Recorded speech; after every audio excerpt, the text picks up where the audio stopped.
Selamat siang dan puji syukur terhadap Tuhan dikasih cuaca cerah. Hari ini saya dengan mudah buat video, diberi kesempatan seperti ini.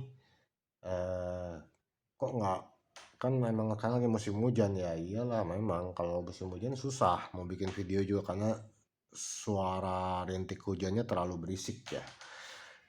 Nanti ada masalah mic lagi gitu.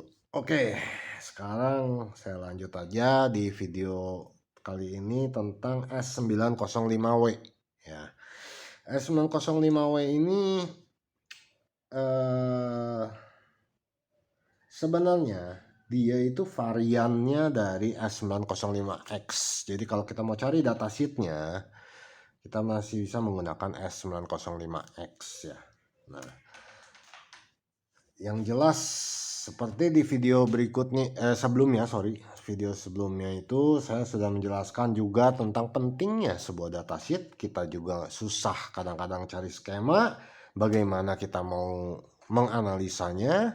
Nah, yang pasti kita mendapatkan informasi dari datasheet, kita mendapatkan ini wajib ya, dari CPU. Nah, sekarang kita coba cek dulu ya, pelan-pelan ya. Kita mulai dengan pasif. Seperti biasa, kita harus balikan propnya dan kita pindahkan ke dalam diode mode. Oke, balikin propnya, jangan lupa.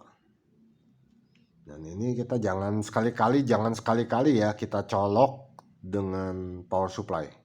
Kenapa? Karena dia sebenarnya dia mengeluarkan tegangan. Ya, ini mengeluarkan tegangan. Oke.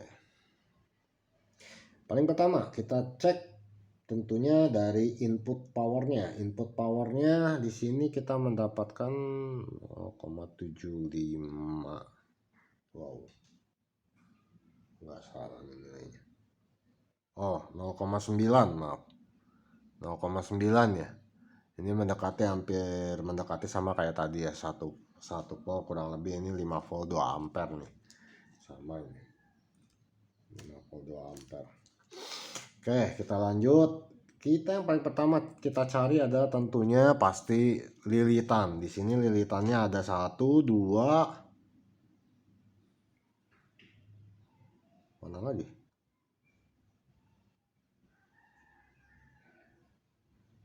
Cuma 2 ya. Oh, 3.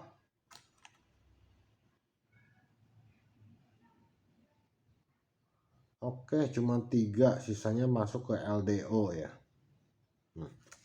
Oke, kita coba cek aja satu-satu ya. Lilitan pertama kita mendapatkan nilai 370 ya. Biasanya untuk mencatat aja karena memang nggak ada jalan lain selain kita mencatat aja.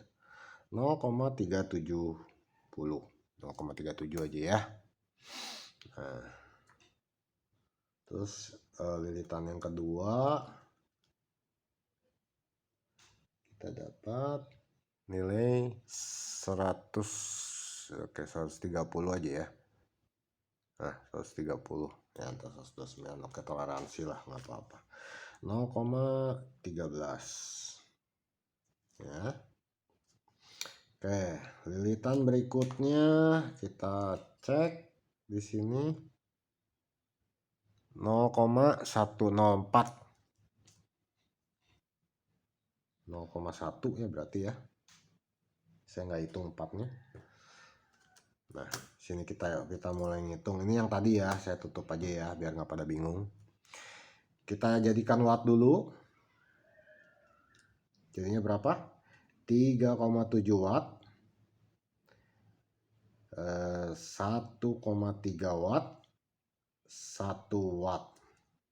Wow, simple banget ya. Kok nggak ada ini ya.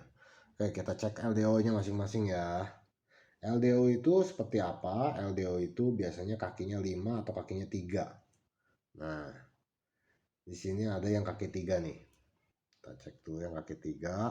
Nah, ini biasanya kan kalau nilainya tinggi-tinggi kayak begini, ini bagian groundnya.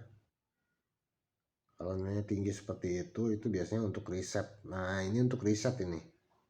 Berarti 373 ini yang tadi kita dapat 3,7 watt ini kemungkinan besar adalah tegangan buat 3,3 volt. 3,3 volt ini. Ya.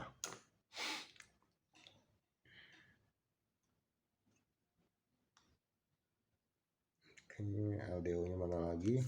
Di baliknya nih. Oh iya betul kan, di baliknya ya. LDO-nya ada banyak di sini. Kita cek dulu. Mungkin dari sini outputnya satu dapat nilai berapa? 587 sini ya. Sini waduh ada 1,2 sekian. Nah, ini kok nggak ada nilai nih satu nih. Waduh, curiga nih. Kenapa bisa nggak ada nilai nih satu nih?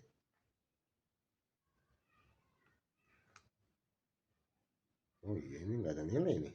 Kenapa nih? Nah, kita skip dulu aja ya. Terus kita mendapatkan nilai 280. Biasanya ini untuk 1,8 voltnya nih. 0,28 ya. Ini nggak tahu entah berapa. Kita jadikan wattnya dulu 2,8 watt ya, 2,8 watt. Terus kita cek lagi untuk bagian sininya 594 dan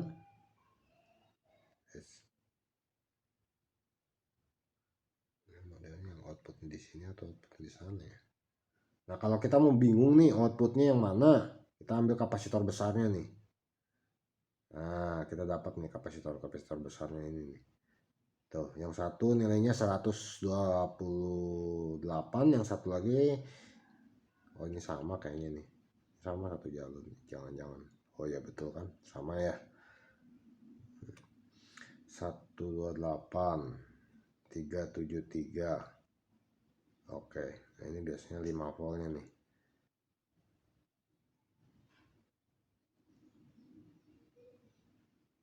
Nah, ini tegangan inputnya ini 5 volt, ini outputnya ada yang buat 128. Ini kayaknya ini model-model kayak hexing.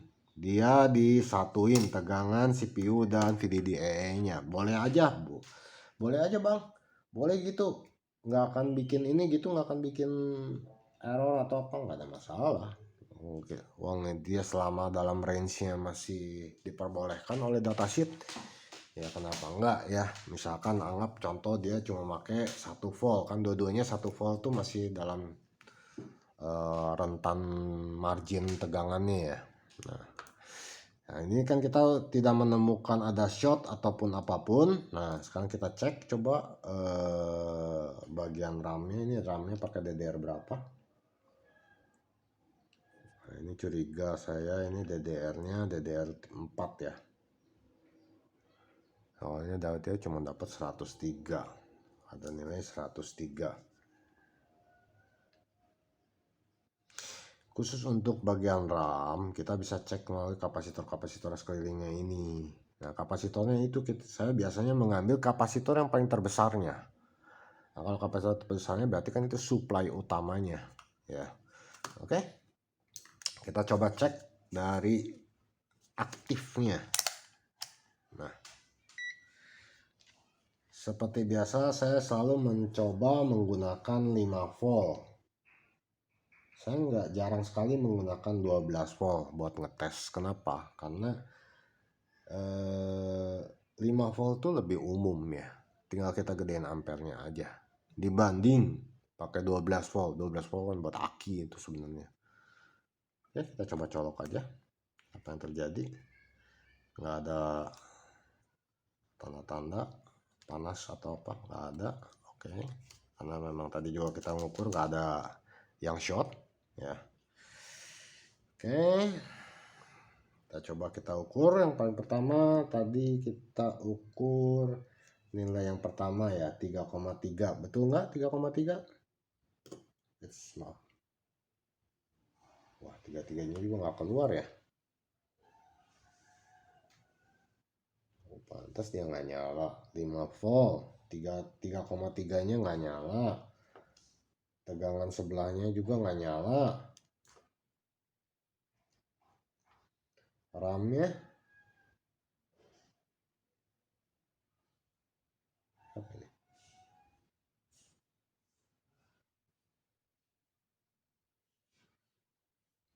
Nggak ada nyala juga ya.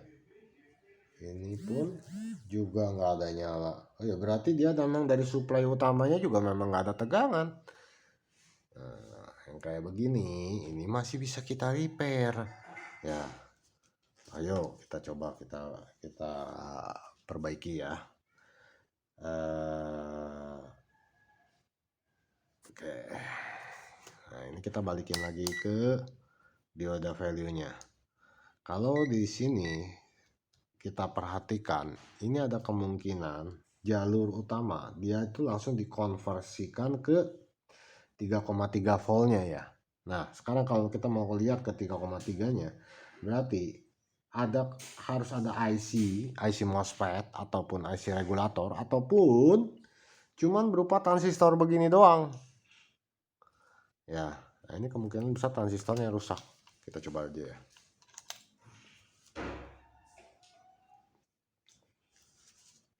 Oh iya, kita balikin. Nah, begini aja ya, lebih enak ya, bisa kelihatan. Sini 933, oke, 15. Ini 933, yang atasnya 933.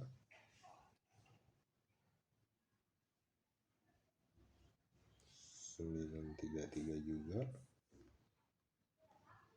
Ini 5. Nah, sekarang dari sini, dari tegangan inputnya dia lari kemana nih? Cek dulu.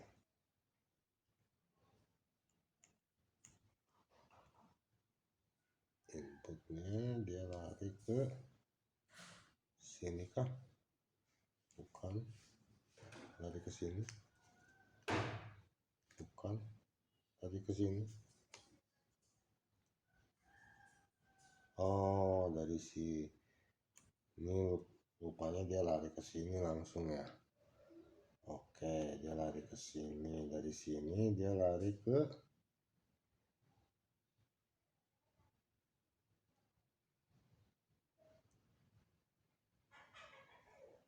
oh, ini nih kemungkinan jadi masalah.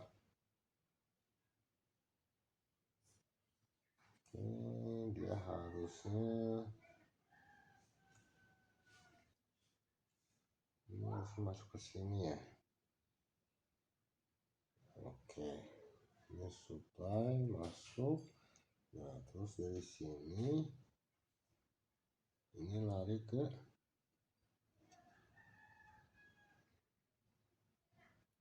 kemana dia?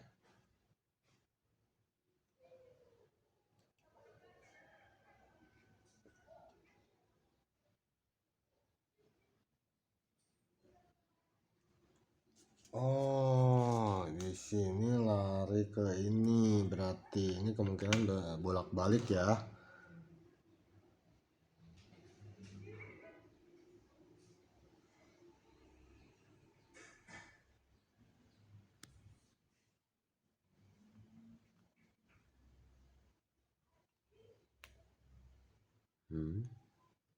Kok nggak masuk ya?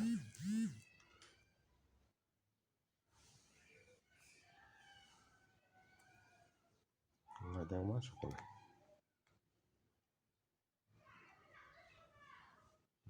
Dari atas sampai bawah ini nggak ada yang masuk. Mana nih? Oh, ini nih. Oh, dari sini inputnya berarti di sini harusnya dari sini. Ini nggak jelas ya, dia masuknya kemana dia?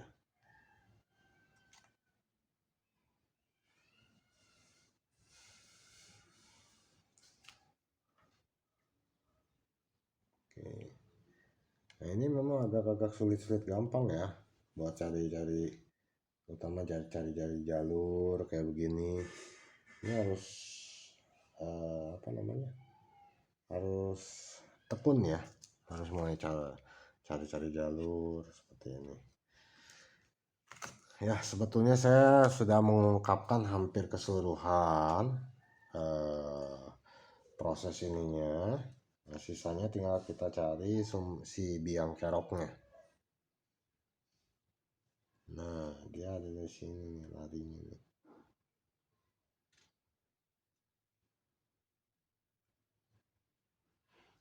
Oke. Nah, ini nggak ada. Nah, ini lari ke sini. Nah, ini lari ke sini. Bukan. Bukan.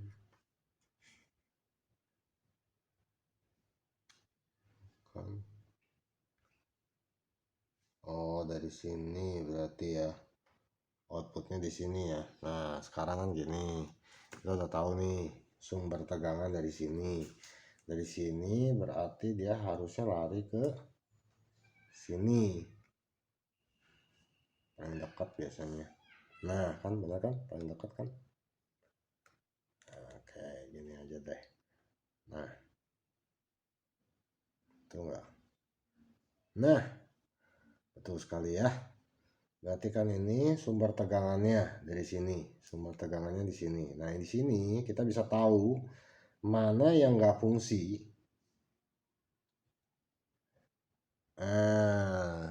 Ini ya.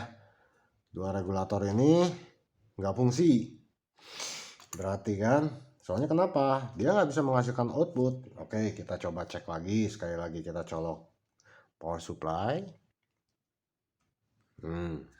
Seperti ini. Dia harusnya udah nyala. Kita cek dengan tegangan aktif lagi ya. Hati-hati ya, jangan dibulak-balik tegangan aktif pasif aktif begini. Jangan sampai nggak teliti. Di sini latihan ketelitian juga ya. Ini tegangan input. Kita lihat di sini tegangan inputnya dia tidak ngeluarin tegangan ya. Ya iyalah, nggak ngeluarin tegangan di sininya outputnya. Ini juga inputnya terlalu kecil. Ya. Nah, ini input ini dia dapat dari mana? Dia inputnya dari sini, dari si transistor kecil ini. Nah, transistor kecil ini yang masalah berarti. Nah, kan? Ini harusnya tegangan supply-nya ada tuh, 5 voltnya ada tuh kan. Nah. Oh, 5 voltnya dia muncul di sini. Tapi dia tidak bisa menghasilkan output yang seharusnya dipompa lagi di regulator. Ya, sudah dipastikan bahwa ini kedua ini bermasalah ya. Ya udah tinggal diganti aja solusinya. Begitulah kurang lebih analisa yang bisa kita lakukan, tidak membutuhkan waktu lama, cukup sebentar saja kita udah tahu siapa biang keroknya. Oke, cukup sekian dan terima kasih sudah saksikan. Saya nanti akan lanjutkan di video berikutnya ngebahas tentang STB buatan saya sendiri ya, atau ya kita mau sebut dia sebagai Raspi atau sebagai apa, karena di sini IO-nya saya buka full. Saya tidak ada yang satupun yang saya tutupi. IO yang dari S912 ini semua sudah bisa dimunculkan, dan ini pun juga saya sudah sediakan buat IO buat untuk modul-modul yang pakai Bluetooth ya, yang ada Bluetoothnya. Nah, di sini juga opsi saya sediakan buat RAM sekepingnya misalkan 1 giga atau jadi 2 giga atau 1,5 giga jadi 3 giga. Nah, di sini juga IO ini bisa digunakan sebagai display buat LCD misalkan, atau kita boot storage-nya kita mau pakai IC9 gitu bisa. Ethernet gigabit terutama juga saya sediakan port outputnya untuk dimasukkan ke dalam modul gigabit ya.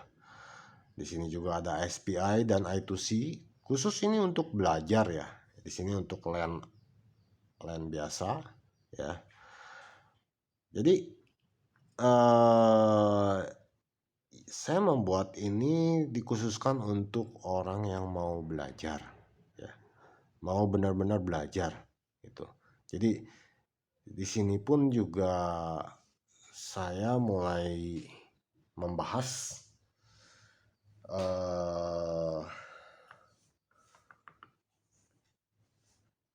apa sih fungsi-fungsi dari setiap I/O itu. Jadi kan di sini kan kita bisa bikin sendiri. Di sini ada peluang baru ya. Kalau misalkan orang bilang 2023 gelap gitu. Kalau menurut saya ini cerah banget, terutama untuk IoT ya. Karena kenapa? Internet sudah menjadi bagian dari hidup kita. Dan di sini dituntut orang yang mau belajar, bukan orang yang bisa cuma jualan aja. Ya. Oke, sekian dan terima kasih. Semoga video ini bermanfaat dan saksikan di video saya berikutnya. Ya, terima kasih.